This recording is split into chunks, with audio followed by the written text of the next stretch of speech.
dire davantage, et il me suffit que vous m'accordiez que les femmes se gardent mieux de la vie impudique que les hommes, et il est certain qu'elles ne sont pas retenues par un autre frein que celui qu'elles se mettent elles-mêmes. Et que cela soit vrai, c'est ce que montre bien le fait que la plupart de celles qui sont trop étroitement gardées, ou qui sont battues pour leur mari ou leur père, sont moins pudiques que celles qui ont quelque liberté. Mais généralement, le grand frein qui retient les femmes est l'amour de la vraie vertu et le désir de l'honneur, pour lequel de nombreuses femmes que j'ai connues, de mon temps, ont plus d'estime que pour leur propre vie. Et si vous voulez dire la vérité, chacun de nous a vu de très nobles jeunes gens, discrets, sages, vaillants et beaux, passer de nombreuses années à aimer sans rien omettre, pour ce qui est de la sollicitude, des cadeaux, des prières, des larmes, en un mot de tout ce que l'on peut imaginer, et tout cela en vain. Et si ce n'était que l'on pourrait me dire que mes qualités ne méritèrent jamais que je sois aimé, j'alléguerais le témoignage de moi-même, qui plus d'une fois me suis trouvé proche de la mort, à cause de l'inébranlable et trop sévère honnêteté d'une dame. Ne vous étonnez pas de cela, répondit le seigneur Gasparou, car les femmes qui sont priées refusent toujours de complaire à ceux qui les prient, et celles qui ne sont pas priées prient les autres. Je n'ai jamais connu d'homme qui ait été prié par des femmes, dit messire César. Mais j'en ai vu de nombreux qui, voyant qu'ils ont fait des tentatives vaines et perdu leur temps sottement, ont recours à cette noble vengeance et disent qu'ils ont eu en abondance ce qu'ils se sont seulement imaginé. Et il leur semble que dire du mal et trouver des inventions afin que dans le vulgaire se répandent des contes infâmes sur quelque noble dame appartient à la courtisanerie. Mais les gens de cette espèce qui se vantent vilainement de quelque dame de haut rang, que ce soit vrai ou faux, méritent le châtiment et la plus lourde peine, et si parfois ce châtiment leur est donné, on ne saurait dire combien sont louables ceux qui remplissent un tel office. Car s'ils disent des mensonges, y a-t-il scélératesse plus grande que de priver par tromperie une femme honnête de ce qu'elle estime plus que la vie, et sans autre cause que celle qui devrait lui valoir une infinité de louanges. Et s'ils disent vrai, quelle peine pourrait suffire à celui qui est si perfide, qu'il récompense par une telle ingratitude une femme qui, vaincue par des caresses trompeuses, des larmes feintes, des prières continuelles, des lamentations, des artifices, des séductions et des parjures, s'est laissée entraîner à trop aimer, et puis, sans réserve, s'est offerte comme proie à un esprit aussi méchant. Mais pour vous répondre sur la continence inouïe d'Alexandre et de Scipion, dont vous avez fait mention, je dirais que je ne veux pas nier que l'un et l'autre n'aient fait un acte digne de grands éloges. Néanmoins, afin que vous ne puissiez pas dire, qu'en vous narrant des choses anciennes je vous raconte des fables, je vous citerai une femme de notre temps, de basse condition, qui a montré une continence beaucoup plus grande que ne firent ces deux grands hommes. Je dis donc que j'ai connu jadis une belle et exquise jeune fille,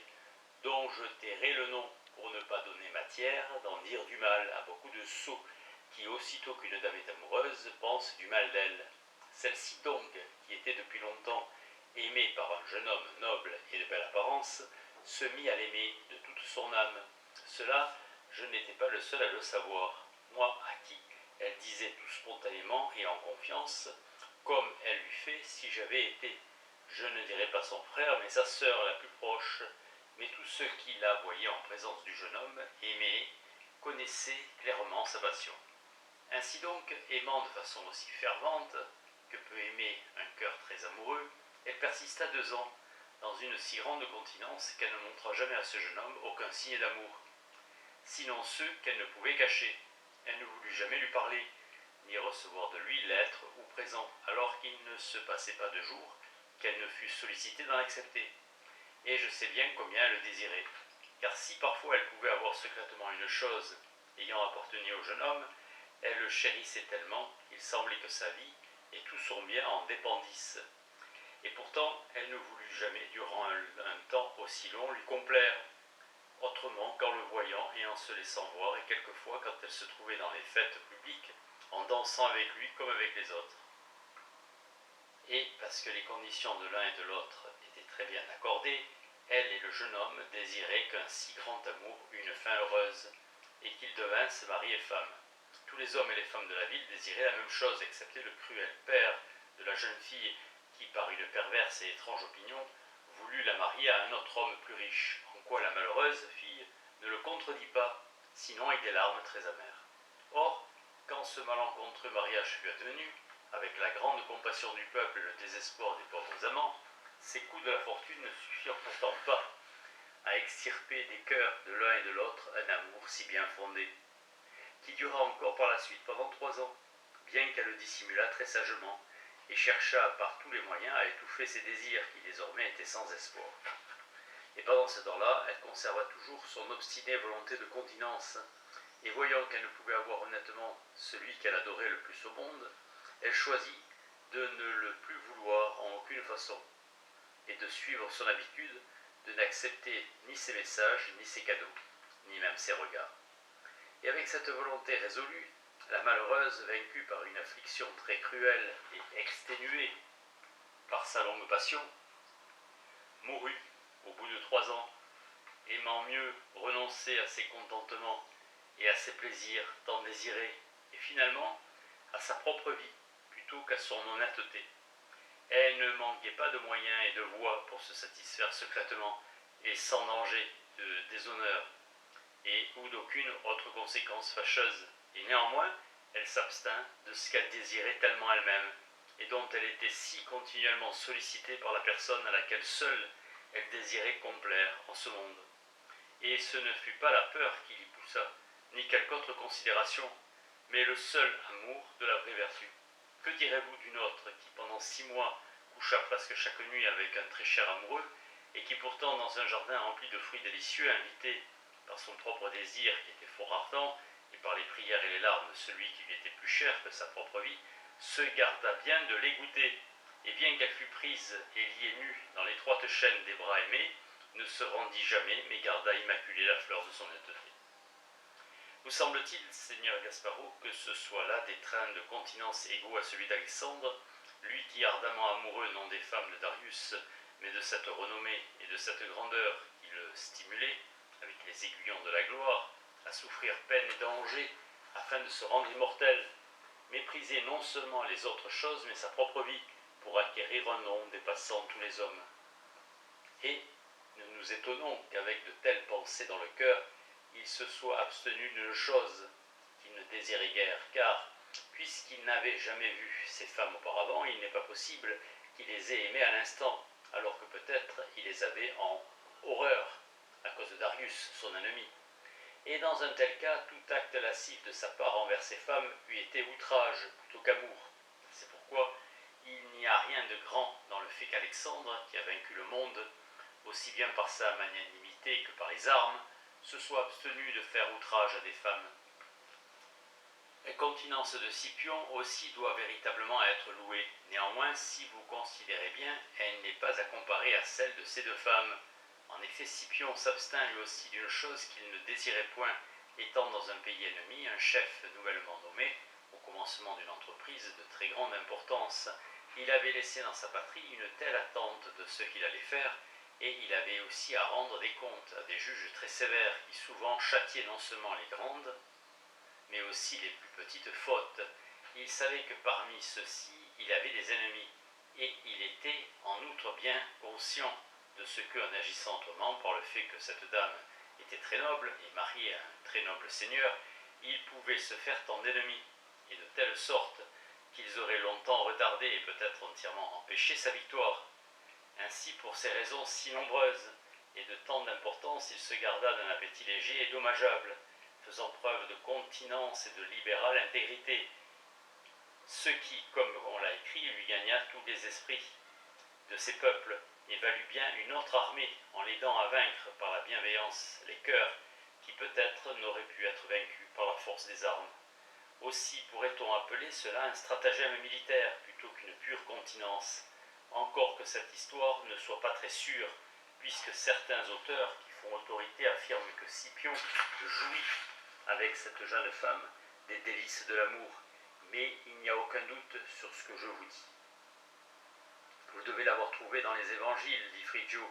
Je l'ai vu moi-même, répondit messire César, et c'est pourquoi j'en ai une certitude plus grande que celle que vous pouvez avoir, vous et les autres, sur le point de savoir si Alcibiade ne s'est pas levé du lit de Socrate autrement que font les enfants du lit de leur père.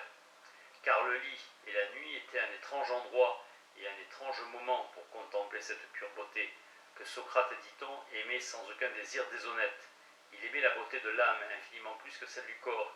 mais chez les jeunes garçons, et non pas chez les vieillards, qui sont pourtant plus sages. Et certainement, on ne pouvait trouver un meilleur exemple pour louer la continence des hommes que celui de Xénocrate, car, adonné qu'il était aux études, contraint et obligé par sa profession, qui est la philosophie, et qui consiste dans les bonnes mœurs, et non dans les mots, vieux, privé de sa vigueur naturelle, ne pouvant ni ne montrant aucun signe de pouvoir, il s'abstint d'une femme publique, qui par ce seul nom pouvait lui inspirer du dégoût. Je croirais plutôt qu'il eût été continent s'il avait montré quelques signes d'émotion, et dans ce cas avait fait preuve de continence, ou bien s'il était abstenu de ce que les vieillards désirent davantage que les combats de Vénus, à savoir du vin. Mais pour confirmer la continence de ce vieillard, on écrit qu'il en était rempli et chargé, et que peut-on dire qu'il soit plus éloigné de la continence d'un vieillard que l'ébriété? Et si le fait de s'abstenir des choses de l'amour, en cet âge inerte et froid, mérite tant de louanges, combien davantage doit-il en mériter chez de tendres jeunes femmes comme ces deux dont je vous ai parlé plus haut? L'une en imposant de très dures lois à ses sens, non seulement refusait à ses yeux leur lumière, mais ôtait de son cœur ses pensées, qui seules lui avaient longtemps servi de douce nourriture pour le conserver en vie. L'autre ardente amoureuse, se trouvant tant de fois seule entre les bras de celui qu'elle aimait, bien plus que tout le reste du monde, combattant contre elle et contre celui qui était plus cher que sa propre personne, vainquait cet ardent désir qui souvent a vaincu et vainc tant d'hommes sages. Ne vous semble-t-il pas maintenant, Seigneur Gasparot, que les écrivains auraient dû avoir honte de faire mention de Xénocrate dans ce cas et de l'appeler continent, car si l'on pouvait le savoir, je parierais qu'il dormit toute cette nuit jusqu'au lendemain à l'heure du dîner comme un mort, enseveli dans le vin, et que malgré tous les attouchements que cette femme put lui faire, il ne parvint pas à ouvrir les yeux comme s'il eût pris de l'opium. À ce moment, chacun se mit à rire, et Madame Emilia dit en riant elle aussi, « En vérité, Seigneur Gasparot, si vous réfléchissez un peu mieux, je crois que vous trouverez encore quelque autre bel exemple de continence semblable à celui-ci. » Madame, répondit messire César, n'est-ce pas selon vous un bel exemple de continence que cet autre qu'il a mentionné à propos de Périclès? Je m'étonne qu'il n'ait pas encore évoqué la continence et les belles paroles de celui dont il est écrit qu'une femme lui demanda un prix trop élevé pour une nuit avec elle, et qu'il lui répondit qu'il n'achetait pas si cher un repentir. On ne cessait de rire, et messire César, après s'être tu un moment, dit « Seigneur Gasparot, pardonnez-moi, si je dis la vérité, car voilà en somme les miraculeuses continences que les hommes écrivent à leur propre sujet, tout en accusant les femmes d'être incontinentes, elles chez qui on voit tous les jours d'innombrables signes de continence. Car certainement, si vous considérez bien, il n'y a pas de forteresse si inexpugnable et si bien défendue qu'étant assaillie avec la millième partie des machines et des ruses qui sont employées pour conquérir le cœur constant d'une femme, elle ne se rende au premier assaut. Combien y a-t-il de protégés, des seigneurs enrichis par eux et haut placés dans les honneurs, qui ayant entre leurs mains leur forteresse et leur château, desquels dépendait totalement leur état, leur vie et leurs biens, sans honte ou sans crainte d'être appelés traîtres, les ont perfidement livrés par cupidité à ceux à qui ils ne devaient pas. Et plus à Dieu que de nos jours il y eut une telle rareté de gens de cette espèce, que nous n'eussions pas davantage de peine à trouver quelqu'un qui, dans de telles circonstances, ait fait son devoir, qu'à nommer ceux qui ont failli. N'en voyons-nous pas tant d'autres qui tous les jours égorgent les hommes dans les bois et courent sur mer, uniquement pour voler de l'argent? Combien y a-t-il de prélats qui vendent les biens de l'Église de Dieu? Combien y a-t-il de jurisconsultes qui falsifient les testaments? Combien font-ils de parjures? Combien font-ils de faux témoignages pour avoir de l'argent? Combien y a-t-il de médecins qui empoisonnent les malades pour cette même raison? Combien y en a-t-il encore qui, par peur de la mort, font les choses les plus viles Et néanmoins, on voit souvent une tendre, délicieuse jeune femme résister à toutes ces rudes et impitoyables batailles, car il s'en est trouvé beaucoup qui ont choisi la mort plutôt que de perdre leur honneur.